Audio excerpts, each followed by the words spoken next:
Welcome to Bloomberg North. I'm Rudyard Griffiths. Well, every Monday I explore a geopolitical issue or hotspot on this show.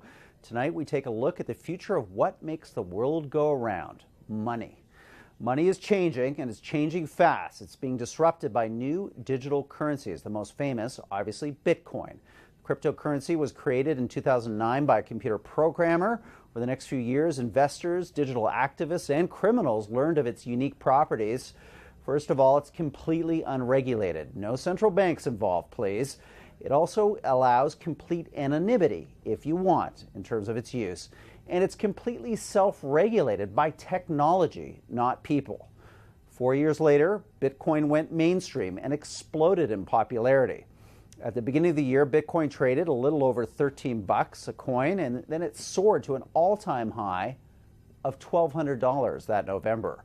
The price crashed after the collapse of Mt. Gox Bitcoin exchange. Bitcoin never fully recovered, at least not yet. These days, one Bitcoin is worth about $580. But the buzz around the virtual currency is starting to build again. More than 100,000 merchants around the world accept Bitcoin, and estimates suggest there'll be 5 million Bitcoin users as soon as 2019. Still, there are some security challenges. This was made evident over the last number of months when hackers stole a cool 60 million plus of a rival digital currency, and then the Bitcoin exchange, Bitfinex, was hacked and lost $65 million also. Regardless of its ups and downs, my next guest says that Bitcoin is the biggest technological development since the internet. Pleased to welcome on the show Christopher Burniske. He's a blockchain analyst and products lead with ARK Invest. Christopher, great to be speaking with you. Just give us your sense of where Bitcoin is at right now. It's not a young currency anymore. It's not old. It's somewhere in the middle. Where's Bitcoin at? So thanks for having me on, Rudyard. And I would say Bitcoin is still actually a young currency. When we look at it in the perspective of disruptive technologies overall, it's only 7 years old. So if we compare that to, the British pound or the US dollar, it's still very much a young currency. As you mentioned, merchants are growing in terms of the number that accept it, over 100,000 merchants. And the number of people that use it to send money to each other or to merchants is also growing. So that's led to roughly $1 billion is exchange traded daily. Roughly $150 million is moved across Bitcoin's blockchain daily. So we're starting to get to some pretty impressive volumes of money flow, which is where I guess we could say it's a bit of a juvenile currency. Okay, I'll give you that. It's a toddler on the way to something next. What do you see as the obstacles that Bitcoin is facing right now? What are the biggest things standing in its way towards wider adoption, wider use? So I would say it's stigma. It's generally misunderstanding, which is why it's great Bloomberg Canada is taking time to look into this.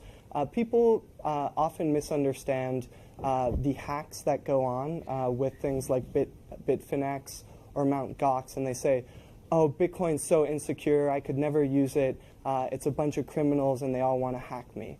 That's very much not the case. What's going on is Bitcoin and Bitcoin's blockchain is a very secure platform. And since it is still early days, we have applications built on top of that platform that are not all secure. So you really want to make sure that you use secure applications like Coinbase or Bitstamp or Circle or Ledger to interface with Bitcoin's blockchain. So that's one of the biggest hurdles that we're trying to overcome in the space. Yeah, now let's talk a little bit about, as you say, what's being built on top of the blockchain, the underlying code. How do you respond to people out there who say, look, we're at the verge of a money renaissance? I mean, we're not going to have one Bitcoin. We're literally going to have thousands of different currencies. Do you think that's possible? And if it is, what does that do to the value of Bitcoin if suddenly it has to compete with, I don't know, dozens of other equally safe, equally secure competitors? So I 100% agree. We are in a money renaissance and really a transfer of value renaissance. So when we look at Bitcoin, I like to think of Bitcoin as the mother of blockchain technology because, as you mentioned at the intro, Bitcoin was brought to the world in 2009 as open source code.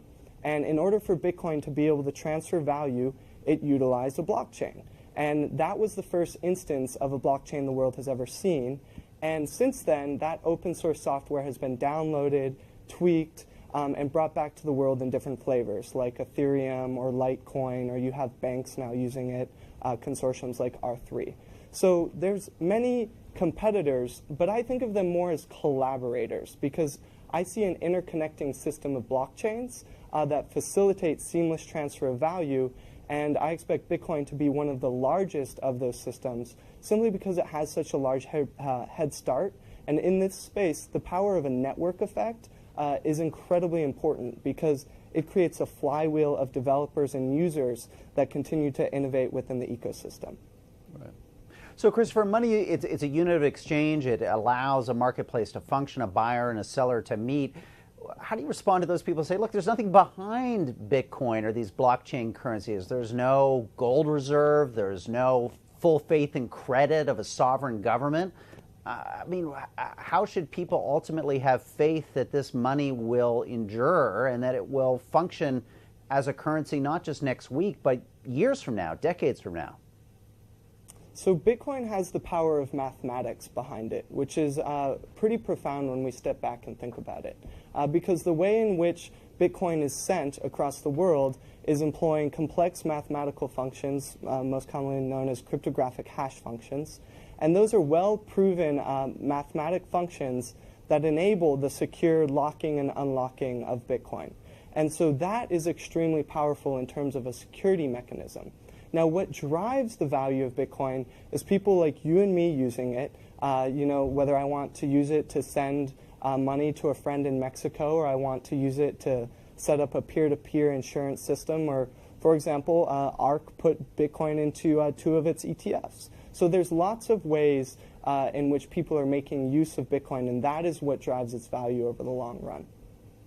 Okay, so it's used. So just finally, less than 30 seconds, ARK Invest, you just mentioned it. You got 2 ETFs. What's the value of those products? How do they differentiate themselves in the competitive ETF space? So we focus solely on disruptive innovation. So one of our ETFs, the Next Generation Internet ETF, we focus on things like cloud computing, big data, Internet of Things, and we're lowly correlated on a relative basis with a lot of the other funds out there. And we have the only ETFs with Bitcoin on the market. So, I mean, that's a pretty incredible value add to someone's portfolio. Hey, terrific stuff, Christopher. Thanks for coming on the show. We'll do it again soon. Having me, Rudyard. Pleasure. Well, as Christopher just mentioned, Bitcoin is just the tip of the innovation iceberg when it comes to the future of digital currency. Next, we're going to speak to one of the world's leading experts on where money is headed, what it looks like. That next on Bloomberg North.